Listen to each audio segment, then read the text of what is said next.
Bienvenue à chacune et à chacun d'entre vous. Heureux de me retrouver devant vous encore pour pouvoir partager ce message de l'Écriture. Je vais aujourd'hui partager avec vous un sujet et l'aborder d'une manière un petit peu particulière. Dans ma lecture et mon écoute des paroles de Jésus, il y a quelque chose de particulier qui m'est venu à l'esprit et je me suis rendu compte de quelque chose de vraiment formidable de la part du Seigneur. Il est un modèle pour nous, nous le savons. Et souvent, nous insistons beaucoup sur les œuvres que le Seigneur fait. Il guérit, il bénit, il sauve, il délivre. Il y a tout un tas de choses que le Seigneur fait. Il fait toutes sortes de signes, de miracles, de prodiges, etc., etc. Mais je crois que pas très souvent, nous nous arrêtons sur le fait que Jésus est un modèle à imiter. Et c'est pour cela que le Seigneur Jésus nous appelle à devenir ses disciples. En devenant ses disciples, en fait, ne nous concentrons pas sur tout ce que Jésus est capable de faire de nous, mais concentrons-nous sur le fait de bien connaître notre modèle, le Seigneur, de bien le comprendre, de bien saisir le sens de ce qu'il fait, et puis de l'imiter. Alors j'ai donné comme titre à ce message que je partage avec vous maintenant, Jésus, le modèle des chefs selon Dieu. Alors, le premier texte que je vais vous lire nous parle bien sûr de l'Église, et puis très vite, ensuite, je vais vous parler de la famille, parce que nous allons découvrir très très vite, en fait, que la base de la société, la base de l'Église, la base de toute chose, eh bien, c'est les familles. Et puis, au bout de tout ça, c'est les individus que nous sommes les uns et les autres. Je vais vous dire au début quelque chose que je vais vous redire à la fin. En fait, c'est que les hommes ont toujours l'habitude de s'organiser, en fait, avec les grands en haut qui dirigent, et puis les choses vont des quelques-uns d'en haut vers le bas. Et nous allons voir qu'en fait, Jésus, le modèle du chef, c'est complètement l'inverse. C'est lui qui est à la base, c'est lui qui porte, c'est lui qui est le modèle, c'est lui qui bénit, c'est lui qui aide, qui prend soin du plus petit. Et il base toute son action et toute son œuvre sur les plus petits, et il organise son armée pour que nous puissions travailler avec lui en partant du plus petit. D'accord ? Donc en fait, c'est le système sectaire qui est un système pyramidal, le système de Jésus-Christ, du chef parfait qui est le modèle, c'est un système de la pyramide à l'envers, c'est-à-dire que c'est lui qui accomplit tout en allant en direction du plus petit. Et ça, c'est la bonne nouvelle de l'Évangile. Alors le premier passage biblique que nous allons lire ensemble dans Éphésiens, chapitre 1er, les versets 16 à 23, quelques versets, nous ramènent sur Jésus qui est le chef de l'Église. On va le lire ensemble. Paul le dit et il parle de chaque fidèle justement. Et il dit, Paul, je ne cesse de rendre grâce à Dieu pour vous, je fais mention de vous dans mes prières, afin que le Dieu de notre Seigneur Jésus-Christ, le Père de gloire, vous donne un esprit de sagesse et de révélation dans sa connaissance, que l'Esprit de Dieu illumine les yeux de votre cœur pour que vous sachiez quelle est l'espérance qui s'attache à son appel, et quelle est la richesse de la gloire de son héritage qu'il réserve aux saints. Donc les saints en Christ, c'est tous ceux qui sont ses disciples, et lesquels envers nous qui croyons, nous voyons l'infinie grandeur de sa puissance, se manifestant avec efficacité par la vertu de sa force. Et Dieu a déployé sa force en Christ, en le ressuscitant des morts, en le faisant asseoir à sa droite dans les lieux célestes, au-dessus de toute domination, de toute autorité, de toute puissance, de toute dignité, de tout nom qui peut être nommé, non seulement dans le siècle présent, mais encore dans le siècle à venir. Il a mis tout sous ses pieds, et il l'a donné pour chef suprême à l'Église, qui est son corps, à Jésus, donc, la plénitude de celui qui remplit tout en tous. Donc, chef, c'est tête. Église, c'est le corps. Donc, c'est intéressant de voir le fonctionnement de ces choses. Alors, je vais partager avec vous plusieurs choses importantes. D'abord, la mentalité du Sauveur. Si nous voulons être utilisés pour servir le Seigneur, pour être des responsables, des chefs, en quelque sorte, nous allons voir ce que c'est un chef de famille, et dans tout un tas de domaines, etc. Alors ce qui est nécessaire, c'est avant d'être chef, c'est d'avoir la mentalité du chef Christ. Alors je fais un raccourci très rapide, vous allez comprendre où je veux en venir. La mentalité du chef Christ, c'est qu'il sacrifie sa vie pour le salut, le bonheur, la délivrance et la réussite des plus petits. Je pense qu'avec ça, on a commencé à comprendre un peu le sens des choses. Je n'ai pas besoin de m'étaler, bien que je vais m'étaler un peu quand même, pour montrer sur quoi c'est basé, sur la parole de Dieu. Nous allons voir donc le fruit d'un vrai chef, c'est un caractère en paix, un ouvrier de paix. Et nous allons voir les œuvres du modèle. Donc Jésus se manifeste comme nous, comme un modèle. Nous allons voir la relation avec son Père, donc notre relation avec Dieu, la relation avec nos amis, notre famille, l'Église, et puis notre relation avec le monde des perdus. Puisqu'on sait quand même qu'à la base, la première action de Jésus quand il vient à la rencontre d'un monde de pécheurs perdus que nous étions tous avant de devenir ses enfants, et il nous a aimés avant que nous l'aimions, il a été le modèle avant que nous l'écoutions, il a fait tout, il a tout accompli pour notre salut, même du pire mécréant. Celui qui veut se tourner vers le Seigneur, il l'accueille en bras ouverts, comme le brigand sur la croix. Jésus marche devant nous en montrant l'exemple. Premier élément, je vous ai parlé du berger et des brebis l'autre fois, je pense que c'était sympathique. Et l'idée, en fait, on le voit dans les troupeaux constitués à l'ancienne, le berger marchait toujours devant et le troupeau le suivait. Donc Jean chapitre 13 verset 15, Jésus dit « Je vous ai donné un exemple afin que vous fassiez comme je vous ai fait ». Ce texte est extrait du moment où Jésus a lavé les pieds de ses disciples. On va donc le relire tout à l'heure en plus de détails. Et vous allez comprendre le sens de ces choses. Donc Jésus n'a pas fait que de nous donner des directives. En fait, il a montré l'exemple. Partout où il a envoyé ses disciples, il leur a jamais demandé de faire quelque chose qu'il n'aurait pas fait lui-même. Il a toujours d'ailleurs fait plus qu'eux et mieux qu'eux pour leur montrer l'exemple. Jésus, quand il nous montre l'exemple, il vient dans ce monde, il n'a rien à lui. Il naît dans une étable, il meurt sur une croix. Vous allez voir l'exemple extraordinaire qu'il est, où en fait il a donné sa vie tout entière, physique, morale, familiale, il a tout donné pour notre salut et pour l'accomplissement du plan d'amour de son Père, de nous racheter. Donc en fait, on s'aperçoit que ce modèle de chef qu'est le Seigneur, eh bien il a répondu à tous nos besoins jusqu'à donner sa vie. Jésus pourvoit à nos besoins. Nous sommes contents d'avoir Jésus pour sauveur. Mais il est le modèle du chef, Jésus. Mais qu'est-ce qu'il fait ? Il encourage, il guérit, il sauve notre âme, il pardonne nos péchés, il agit pour notre bien. En fait, c'est quelque chose d'incroyable. Et puis, il va nous donner donc la bonne direction en montrant l'exemple. Je crois que les premiers apôtres qui ont suivi Jésus, eh bien, ils ont agi dans le même sens, ils ont marché pareil. Par exemple, Paul disait à Timothée, dans sa deuxième épître, au chapitre 4, au verset 7, il disait « J'ai combattu le bon combat, j'ai achevé la course, j'ai gardé la foi, désormais la couronne de vie m'est réservée. » Donc, mon message d'aujourd'hui, pour chacun d'entre nous, mes frères, mes sœurs, mes amis, nous qui voulons avoir une place, qui voulons servir, ne nous trompons pas d'état d'esprit dans notre rôle de servir le Seigneur et mettons-nous à l'écoute de l'état d'esprit de Jésus, faisons comme lui.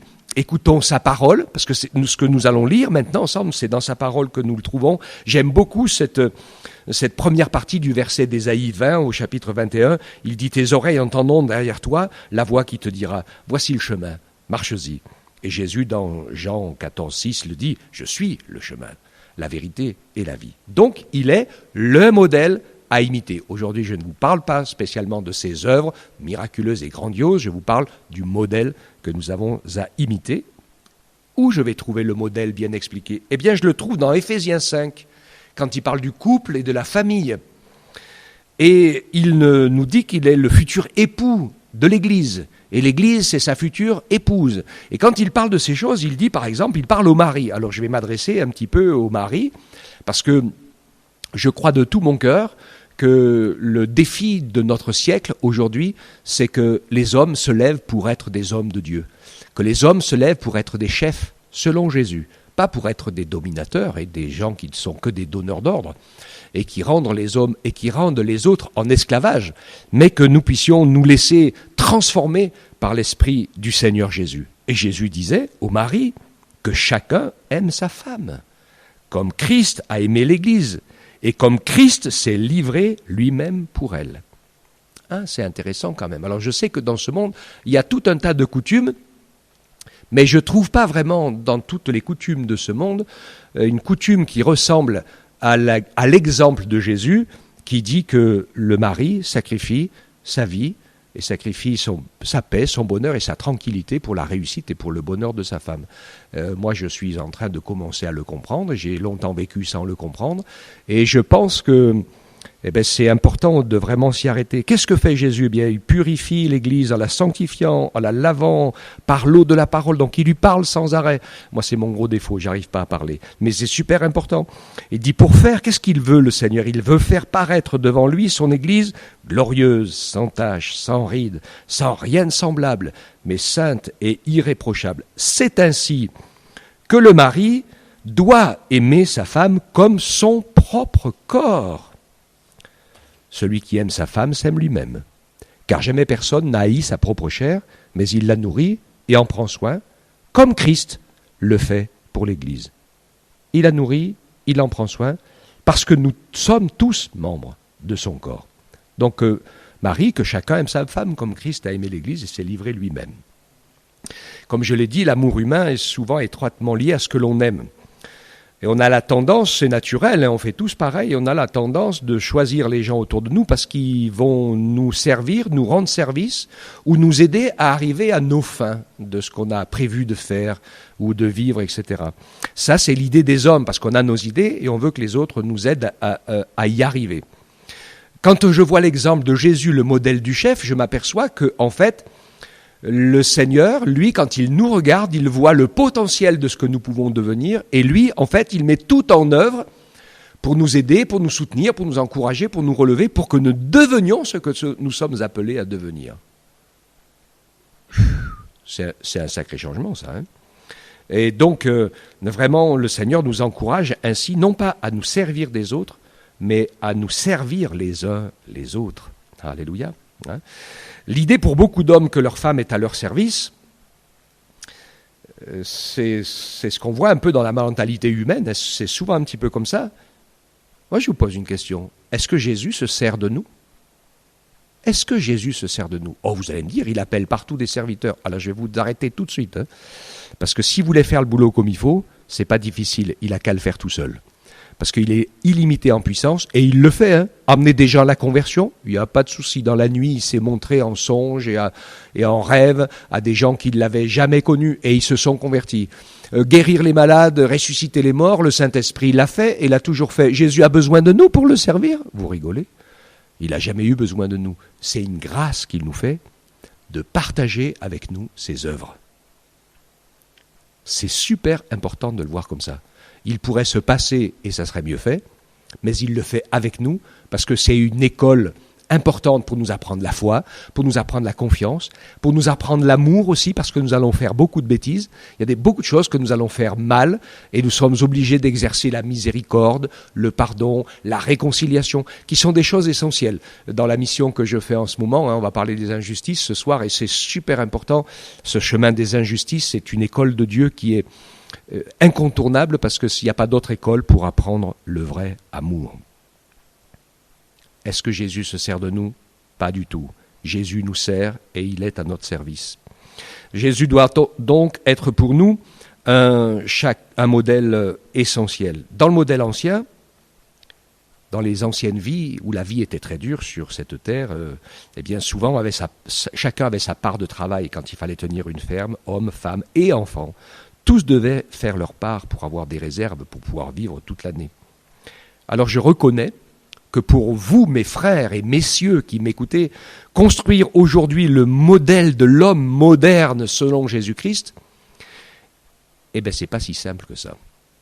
Parce que nous sommes dans une société avec beaucoup de bouleversements, et où justement chacun réclame un peu sa place et son dû, et puis pourquoi pas finalement tout le monde... Est-ce qu'il n'y a que moi qui aurais droit au bonheur, par exemple? Souvent, nous on se pose des questions aujourd'hui, on veut tous avoir droit au bonheur, et puis les autres, pour Dieu, tout le monde a droit à recevoir la vie nouvelle. Alors, construire le modèle du chef de famille moderne, eh bien, je pense que ça doit être aux maris d'abord et aux enfants d'aider la maman au foyer pour valoriser et lui montrer l'importance de son travail. Je voudrais qu'il y ait une phrase qui change, vous savez. Il dit « Ah non, ma femme, elle ne travaille pas, elle est à la maison. » Alors, je me rappelle un jour que dans une famille, il y a une femme, elle a planté son mari qui parlait comme ça. avec 3 gosses et un bébé. Il n'a pas réussi à tenir la moitié de la matinée. Elle dit, mais moi, c'est tous les jours que je tiens. Hein. Donc, ma femme ne travaille pas, elle est à la maison, oui, c'est une chose. Hein. Donc, c'est justement, elle a super besoin d'aide, et moi, je ne l'ai pas compris pendant des années. Si la maman travaille, eh bien, toutes les tâches domestiques doivent être également réparties entre tous les autres de la maison. Vous voulez envoyer votre femme au boulot, alors les courses, la cuisine, le linge, le ménage, et tout ça, eh bien, doit être partagé de manière égale entre tous. Parce qu'elle aussi, elle rentre fatiguée du boulot. Hein. Il n'y a pas que vous, les maris, qui sommes fatigués quand vous rentrez du boulot. C'est la même chose pour tout le monde. Et donc, nous avons besoin donc de pouvoir également répartir les charges entre tout le monde. C'est ce que Jésus montrait en nous demandant de prendre soin et d'aimer comme si notre femme ou notre famille, c'était notre propre corps. Il y a des années... Alors je sais, vous allez me dire, hein, une fois c'est compliqué, c'est difficile. Je me rappelle, il y a des années, un de mes jeunes fils est revenu, il avait travaillé un bon moment au jardin, et il rentre, il me dit « Oh, je suis fatigué ». Alors vous savez ce que je lui ai répondu ? Je lui ai répondu « Tu sais même pas ce que c'est que d'être fatigué ». D'ailleurs, la preuve, c'est qu'à peine quelques heures après, ses copains sont venus le chercher pour faire du vélo. Donc il a sauté sur le vélo, ils se sont fait une virée de 2 ou 3 heures comme des fous, il n'était pas fatigué, pour monter après les arbres et escalader tous les chemins avec son vélo. Hein. Beaucoup de gens sont déjà fatigués avant d'avoir commencé à travailler. En fait, c'est juste une question de motivation. Pour être honnête, on ne devrait pas dire qu'on est fatigué, on devrait dire qu'on n'est pas motivé. Ça, c'est plus vrai, en fait. Je ne suis pas motivé. Alors, que le Seigneur nous aide à nous rendre compte qu'en fait, d'être fidèle et au service dans les petites choses, eh bien, c'est souvent là que les plus grandes choses se manifestent. Ainsi, Jésus l'a démontré à ses disciples. Il a toujours été là, près d'eux. Il les emmenait dans un coin tranquille pour essayer de se reposer de temps en temps. La nourriture était là, il y avait beaucoup de choses qui étaient là. Et quand il y a des foules l'écoutaient, eh bien, il s'arrêtait pour donner à manger à tout le monde, même s'il fallait multiplier les pains pour que les grandes foules ne soient pas sans nourriture. Alors, à un moment donné, il y a eu un événement très particulier dans Jean 13, que je prends en cours de route ici, juste pour moi, dans ma lecture, le chapitre 12 et 16, mais vous le connaissez, c'est le moment du lavage des pieds. Je n'ai pas tout le temps de vous lire. Vous savez qu'à un moment donné, Pierre, il ne voulait pas, parce que Jésus était grand, pourquoi il me laverait les pieds ? C'est les esclaves, c'est les esclaves qui lavaient les pieds. Alors après, je ne vais pas rentrer dans cette discussion, ce n'est pas mon propos d'aujourd'hui, mais en fait, tout le monde s'est laissé faire. Et après que Jésus leur eut lavé les pieds et qu'il eut repris ses vêtements, car il s'était dévêtu, il avait pris juste ce linge qui le cachait, donc il s'était vraiment humilié comme un esclave, eh bien Jésus se remit à table. Et il leur dit, comprenez-vous ce que je vous ai fait ? Vous m'appelez maître et seigneur, et vous faites bien, car je le suis. C'est sûr, avec ce qu'on a lu en introduction, c'est sûr de c'est sûr. Si donc je vous ai lavé les pieds, moi, le Seigneur et le Maître, vous devez aussi vous laver les pieds les uns aux autres. Alors il y en a qui pensent que, alors il faut le faire. Alors, une fois de temps en temps, il y en a qui lavent les pieds de gens qui ont déjà été prélavés d'ailleurs avant, c'est que du cinéma. Donc s'ils allaient laver les pieds, c'est d'aller s'occuper des petits qui traînent dans les rues où personne ne leur donne à manger ou les habille. Ça déjà, ça serait un petit peu plus crédible. Alors, il y en a qui pensent, qui disent, c'est de se pardonner, de ne pas rester froissé. C'est vrai. C'est tout à fait vrai aussi, d'accepter de se faire grâce. Parfois, on n'est pas sympa, on ne se dit pas une parole gentille, on blesse quelqu'un en l'envoyant promener, etc. Voilà. Mais je pense que ça peut certainement aller plus loin en voyant comment on peut aider et secourir les plus petits, ceux qui ne peuvent rien faire pour nous. Quand il disait, vous partagez votre nourriture avec, vous invitez des gens qui sont vos amis qui peuvent vous le rendre, il dit, mais invitez ceux qui ne peuvent pas vous le rendre, par exemple. Hein, c'est pas évident, mais c'est important. Jésus dit donc, je vous ai donné un exemple, afin que vous fassiez comme j'ai fait. En vérité, je vous le dis, le serviteur n'est pas plus grand que son Seigneur, ni l'apôtre plus grand que celui qui l'a envoyé. Si vous savez ces choses, vous êtes heureux, pourvu que vous les pratiquiez. En fait, le Seigneur veut nous encourager à trouver le secret de rendre les autres heureux. Notre prochain Et qui est notre plus proche prochain, si ce n'est notre propre famille, peut-être nos parents, peut-être nos enfants, peut-être notre femme, etc. Et puis, etc. Au fur et à mesure, le Seigneur va nous montrer cet exemple. Alors, Jésus nous montre l'exemple. La mentalité de Jésus, c'est de nous bénir, de nous encourager et de nous valoriser, de faire tout pour que l'autre réussisse. C'est l'esprit des parents, en fait.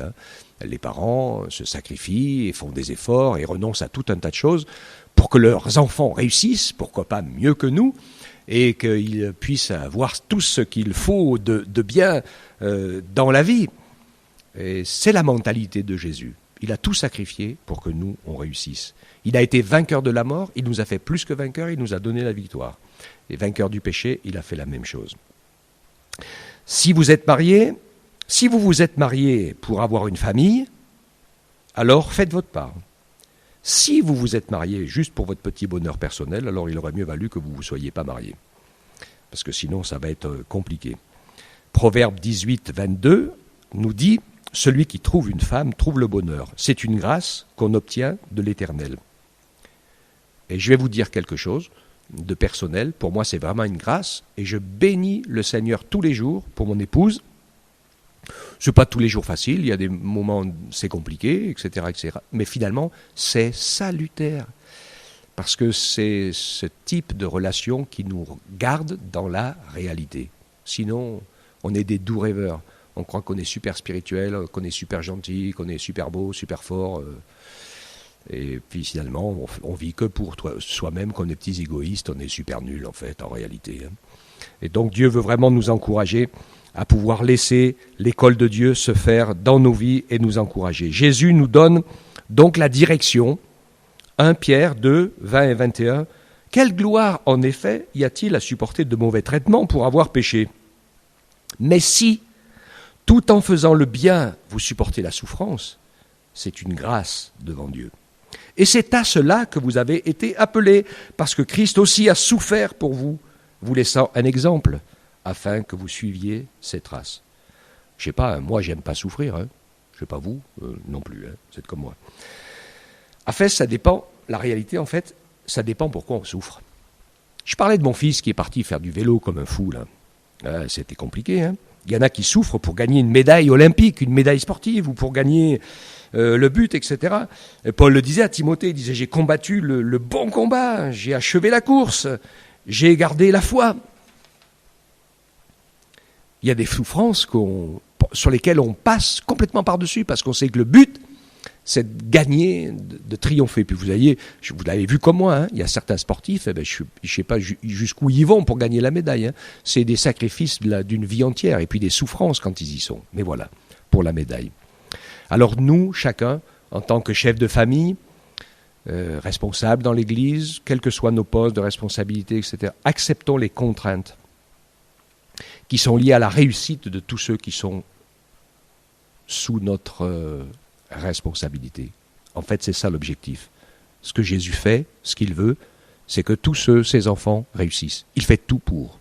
Et c'est à cela que nous sommes appelés aussi. Oublie tes modèles anciens, tes coutumes, tes habitudes, et puis convertis-toi à l'exemple de Jésus. Jésus a toujours traité les enfants avec amour et avec joie, les bras ouverts. Les femmes avec honneur et respect. Les hommes avec vérité et droiture. Retenez bien ce modèle que je vous ai dit. Vous allez voir la valeur. Si on ne vient pas comme des petits-enfants, nous n'entrerons pas dans le royaume de Dieu. Je répète, le Seigneur Jésus traite les enfants avec joie, avec bonheur, les bras ouverts pour les accueillir sans arrêt. Il traite les femmes avec honneur et respect, et les hommes avec droiture et vérité. Faisons pareil. C'est le modèle que nous avons en Jésus. Que nous soyons hommes ou femmes, nous portons chacun l'image de Dieu, différemment. Nous avons des talents et des appels différents, mais nous sommes tous, chacun, chacune, aux yeux du Seigneur d'égale valeur. Et quand je parlais de cet effort, en fait, tout à l'heure, cette capacité à faire l'effort dans les choses simples et pratiques de la vie domestique de tous les jours, qu'on pourrait peut-être un peu mépriser, mais ne méprisez pas, c'est super important et impressionnant. En fait, Jésus nous le dit dans Matthieu 6, 21, là où est ton trésor, là aussi sera ton cœur. Parfois, notre trésor, il est dans l'honneur, la réussite, la gloire, le fait d'être vu et reconnu des autres. Mais que notre honneur soit dans la réussite de l'appel que le Seigneur Jésus nous a lancé aux uns aux autres. Et le premier appel qu'il nous a lancé, c'est de bénir les uns les autres, de prendre soin des plus petits, de nous occuper de notre famille, de prendre soin de notre épouse, notre époux, de nos enfants. Aidons le Seigneur à travailler sur nos valeurs et nos motivations, pour que ce ne soient pas des motivations et des valeurs charnelles, humaines, de fierté ou autre chose comme ça, ou d'habitudes coutumières, mais que notre modèle de chef, ce soit Jésus. Apprenons à être bons et compatissants, surtout aidants, comme Jésus l'est pour nous tous les jours. Il est la force qui nous manque. Il est le soutien quand on faiblit. Il pleure avec nous, il se réjouit avec nous. Il tremble quand le moindre d'entre nous défaille. C'est le caractère du chef extraordinaire. Y aurait-il quelqu'un d'entre nous ici qui n'aurait pas besoin de l'aide de Dieu ? Aucun d'entre nous n'est capable de vivre ni de survivre sans l'aide de Dieu. Si Jésus est notre modèle, si c'est notre chef, alors nous aussi, nous nous sacrifions pour aider les autres à réussir. Et je termine avec ce que j'ai dit au début. Quand on voit le modèle du monde, c'est les plus grands qui se servent des plus petits pour arriver à leur fin. Mais quand on voit le modèle de Christ, c'est lui qui porte tout dans ses bras et dans ses mains, qui montre l'exemple, qui donne le modèle, qui appelle à ses apôtres à faire pareil, qui appelle à ses serviteurs de faire pareil, qui appelle à ses disciples de faire pareil, pour que tous ensemble, et c'est ce que nous faisons dans nos prières, nous soutenions le monde, pour que le plus grand nombre connaisse l'amour de Jésus, soit sauvé et lui rendre gloire. Pour que la famille demeure la base, la réussite et le bonheur dans ce monde entier où tout est fait pour détruire la famille. Que Dieu permette ainsi aux hommes de se lever, de relever le défi, de prendre leur place de chefs bénissants, compatissants, secourants, honorants, pour que tous ceux qui sont autour d'eux à leurs dépens réussissent et soient heureux. Amen. Que Dieu vous bénisse les uns les autres. On te remercie Seigneur. Ton exemple est incroyable. Et tu as écrit ces choses dans ta parole. Nous ne voulons pas nous laisser monter à l'envers et déformer l'esprit par les coutumes et les habitudes humaines, où ce sont les plus forts qui dominent les plus faibles. Mais nous voulons, Seigneur, nous laisser transformer par ton image, où ce sont les plus forts qui soutiennent les plus faibles. Que nous ne négligeons rien, une moindre parole, une moindre action, une main donnée, une main tendue peut changer la destinée de quelqu'un. Seigneur, permets-nous ainsi d'être remodelés dans nos pensées, dans notre esprit, et que nous soyons des chefs selon ton modèle, et pas selon les modèles des hommes. Bénis-nous tous par ton esprit, Seigneur, et apprends-nous à devenir bénissants en partant des plus proches de nous, jusqu'au salut de quiconque. Fais grâce à chacun d'entre nous. Donne-nous ta force, et donne-nous d'aimer ce que tu aimes, de voir ce que tu vois et de faire comme tu fais. Oh oui, aide-nous à te suivre, à suivre ton modèle, Père. Merci Jésus pour tout ce que tu nous as montré, tout ce que tu nous apprends et tout ce que tu vas faire, parce que je crois que si nous mettons ces choses en pratique, ça va révolutionner notre vie et celle de ceux qui sont à nos côtés, Seigneur. Sois béni, Père, au nom de Jésus. Amen.